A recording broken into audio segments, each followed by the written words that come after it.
প্যালেস্টাইনি জনগণকে আত্মসমর্পণ করার প্রত্যাশা করছে ইসরায়েল সরকার, কিন্তু আমরা কখনো আত্মসমর্পণ করব না। প্যালেস্টাইনি জনগণ তাদের স্বাধীনতার জন্য সংগ্রাম চালিয়ে যাবে এবং এই অবৈধ দখলদারিত্বের অবসান ঘটাবে।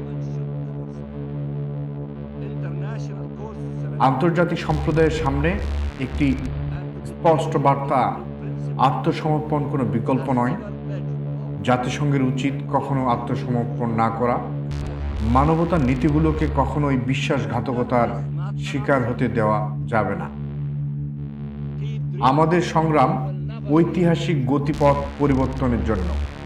আমরা বৈধ প্রতিটি উপায়ে ঐক্যবদ্ধ হয়ে এই সংগ্রাম চালিয়ে যাব। প্যালেস্টাইনি জনগণের স্বাধীনতা কখনো আত্মসমর্পণ করবে না।